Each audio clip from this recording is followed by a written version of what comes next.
Hello students, इस video में हम एक्सरसाइज एफ शुरू करने जा रहे हैं।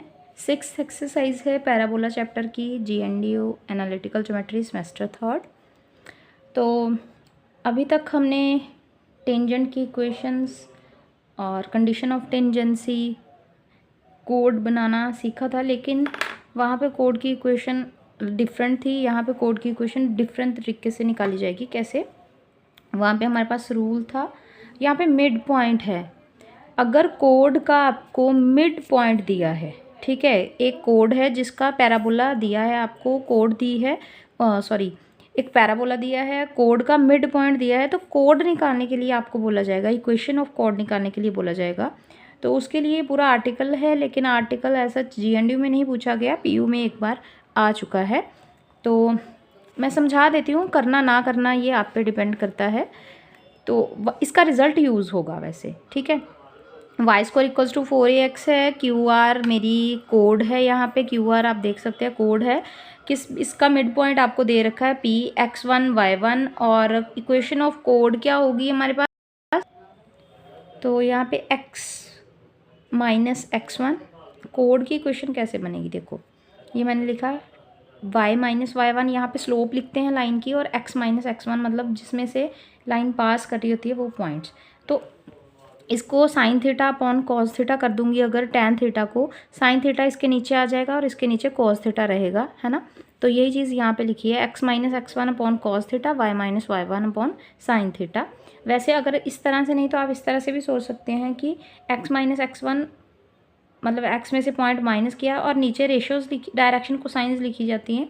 तो अगर लाइन की कोसाइंस थीटा रहे होंगे कॉस थीटा, तो y के नीचे क्या आएगा? Cause 90 minus theta. तो 90 माइनस थीटा मतलब साइन थीटा। तो दोनों ही तरीक़ों से आप सोच सकते हैं इस चीज़ को। r के इक्वल रख के एक्स वाई की वैल्यू निकाली है। एक्स वाई पॉइंट जो है वो हमें पता है पैराबोला पे लाई करते होंगे, क्योंकि ये कोड जाके P पॉइंट पे, R पॉइंट पे और Q पॉइंट पे पैराबोला को इंटरसेक्ट कर रही है ना। तो इस पॉइंट को हम जाके वहाँ पे पैराबोला की इक्वेशन में सब्स्टिट्यूट कर देंगे। सब्स्टिट्यूशन के बाद हमारे पास इक्वेशन कुछ इस तरह से बन जाएगी। होल स्क्वायर ओपन करेंगे, इसको क्वाड्रेटिक इन R लिखा जाएगा। R में क्वाड्रेटिक करने के बाद हमें पता है वो x1 y1 मिड पॉइंट हैं। तो मिड पॉइंट कब आते हैं हमारे पास? जब इक्वल एंड ऑपोजिट रूट्स हों, ठीक है। तो मिड पॉइंट जब आ रहे हैं तो मतलब बिल्कुल उसके सेंटर पे लाई कर रहा है वो पॉइंट। तो थर्ड इक्वेशन जो हमारे पास क्वाड्रेटिक इक्वेशन आई है, उसके रूट्स क्या होंगे? इक्वल, बराबर और ऑपोजिट होंगे, तभी तो वो मिड पे है। यानी कि ये मैंने साइड में करके भी दिखाया है कि आपको सम ऑफ रूट्स क्या होगा? ऑब्वियसली 0 होगा। इक्वल एंड ऑपोजिट रूट्स वाली में सम ऑफ रूट्स क्या होता है? 0 के इक्वल होता है। तो सम ऑफ रूट्स कैसे निकालते हैं? -b/a। तो b कौन सी है? r का कोफिशिएंट जो भी है वो b है, जो r² का कोफिशिएंट है वो a है। तो b/a और साथ में साइन माइनस का, तो इक्वल्स टू 0 रखा। यहाँ से मैंने ये इक्वेशन मिल गई मुझे, ठीक है। क्रॉस मल्टीप्लिकेशन करो, 2 को दूसरी साइड ले जाओ, तो यहाँ पे मेरे पास ये इक्वेशन बन जाएगी y1 sine theta minus twice of a cos theta. अब इस इक्वेशन का यूज़ करके eliminating theta from equation second and fourth मतलब फोर्थ तो ये वाली हो गई, और सेकंड इक्वेशन किसकी बात की है उन्होंने? यहाँ पे ये जो हमारा कॉस थीटा साइन थीटा, इसमें से थीटा को हमने एलिमिनेट, गायब करना है। तो हम कैसे करेंगे? एक से वैल्यूज़ निकालेंगे, दूसरी में पुट कर देंगे। तो थीटा को एलिमिनेट करना है सेकंड और फोर्थ में से। तो हमने वहाँ पे जहाँ पे साइन थीटा लिखा था, वहाँ पिछले पेज पे x minus x1 upon cos theta equals to r रखा था, y minus y1 upon sine theta equals to r रखा था। तो cos थीटा की वैल्यू कितनी आ जाएगी? cos थीटा को इधर भेज दो, r को इसके नीचे ले आओ, तो x minus x1 upon r cos theta के equal, y minus y1 upon r sine theta के इक्वल। तो यहाँ से मैंने cos थीटा और साइन थीटा दोनों की ही वैल्यू यहाँ पे पुट करके इक्वेशन को थोड़ा सा सॉल्व किया है। तो इक्वेशन यहाँ पे आ चुकी है। ये हमारे पास देखने में लग रहा है y1 minus twice of a x, और यहाँ पे बन रहा है ये y² माइनस 2ax1। या तो ये कंडीशन याद रखो, या फिर इसी इक्वेशन को उन्होंने ट्रांसफॉर्म थोड़ा सा सॉल्व वगैरह करके यहाँ तक पहुँचा दिया है, t इक्वल्स टू s1। आप इस चीज़ को डेरिवेशन को पढ़ सकते हैं, ठीक है। या तो कहता है इसको याद रख लीजिए आप आर्टिकल के रिज़ल्ट को, या आर्टिकल का रिज़ल्ट को उसने थोड़ा सा कन्वर्ट कर लिया ताकि हमारे लिए थोड़ा आसान हो जाए। अगर मैं टेंजेंट की इक्वेशन को S1 की इक्वेशन के बराबर रख दूं तो हमारे पास दोनों को सॉल्व करने के बाद ये चीज़ बन जाएगी। टेंजेंट मतलब वही पुराना कंसेप्ट, एक्स स्क्वायर दिखे तो एक्स एक्स वन कर दो, वाई स्क्वायर दिखे तो वाई वाई वन करेंगे, और अगर एक्स दिखेगा तो x plus x one by two करेंगे, वाई दिखेगा तो y plus y one by two करेंगे। तो उसको बोलते हैं टेंजेंट का कंसेप्ट। अगर वो टेंजेंट को मैं S1 का मतलब होता है पैराबोला की जो भी इक्वेशन है उसमें पॉइंट्स को ही पुट कर दो, सारा कुछ एक तरफ करके। ये Y square equals to 4ax होता है ना, तो यहाँ पे देखो y1 स्क्वायर माइनस 4ax1, तो मतलब पैराबोला की इक्वेशन में मैंने x1 y1 पॉइंट पुट कर दिया और इस साइड मैंने टेंजेंट की इक्वेशन रखी। तो इस तरह से जब हम करेंगे तो ये है इक्वेशन ऑफ कोड की equation in terms of mid point की फॉर्म में, कि अगर आपको मिड पॉइंट गिवन होगा तो आपको कोड की इक्वेशन निकालने के लिए अगर बोला जाएगा तो आपने ये वाला फॉर्मूला लगाना है, ठीक है। तो इसका एक आध क्वेश्चन देख लेते हैं। जैसे ये फर्स्ट एग्जांपल ही देख लो आप। कहता what is the equation of कोड of the parabola this which bisect at, जो कोड बाइसेक्ट मतलब दो बराबर हिस्सों में बटती है, बाइसेक्ट मतलब दो बराबर हिस्सों में बटना है ना, तो वो एंगल से भी बाइसेक्ट हो सकता है, एंगल भी तो बाइसेक्ट होता है ना जिसका बाइसेक्टर निकालते हैं। तो बाइसेक्ट करना मतलब दो बराबर हिस्सों में बटना। जो कोड है हमारी वो दो बराबर हिस्सों में बट रही है, किस पॉइंट पे, 2-3 पॉइंट पे, है ना। तो 2-3 पॉइंट पे दो बराबर हिस्सों में बट रही है, तो मतलब मैंने इक्वेशन ऑफ कोड निकालनी है तो मिड पॉइंट का ही फॉर्मूला लगाऊंगी ना। मिड पॉइंट का फॉर्मूला क्या आता है, T=S1।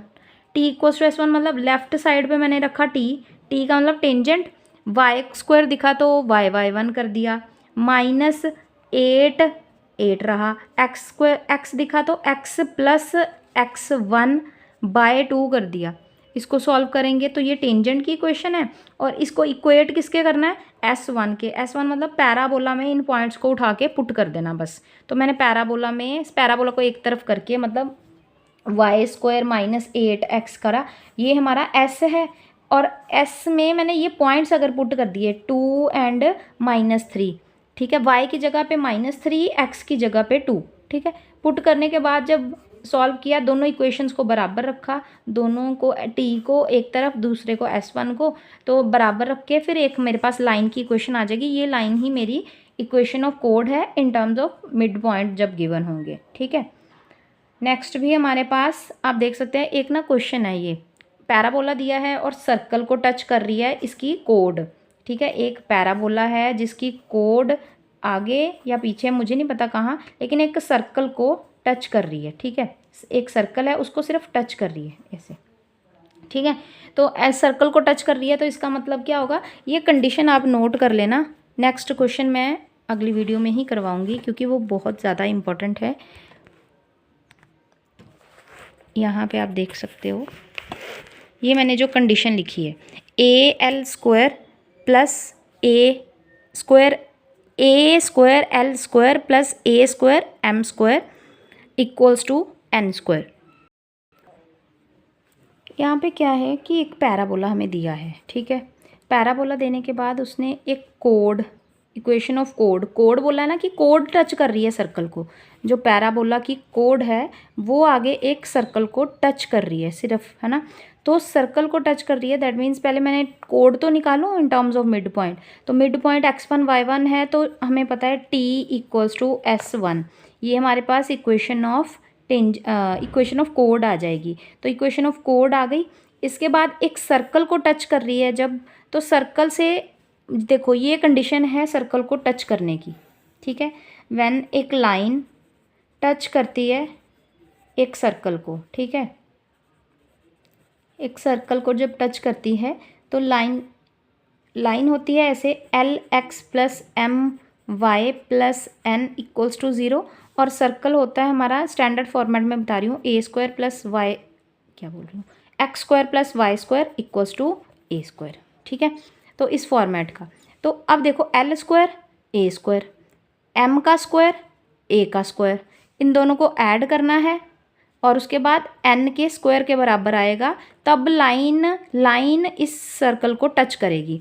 तो तो यहाँ पे एल मेरे पास कोड लाइन है जिसमें एल हमारे पास है ट्वाइस ऑफ ए, एम हमारे पास है माइनस का y1 और एन हमारे पास ये पूरी ब्रैकेट वाली चीज़ है, ठीक है, एन।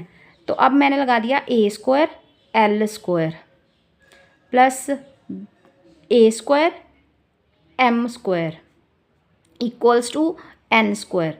तो इसको सॉल्व करा तो यहाँ पे इक्वेशन आ गई।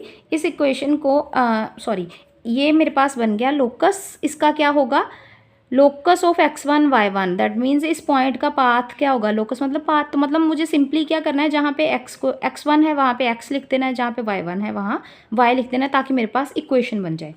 तो यहाँ पे मेरे पास इक्वेशन आ चुकी है जब हमारी कोड सर्कल को टच कर रही है। नेक्स्ट वाला इंपॉर्टेंट क्वेश्चन है जो कि हम नेक्स्ट वीडियो में करेंगे। इस वीडियो में इतना ही, मिलते हैं अगली वीडियो में।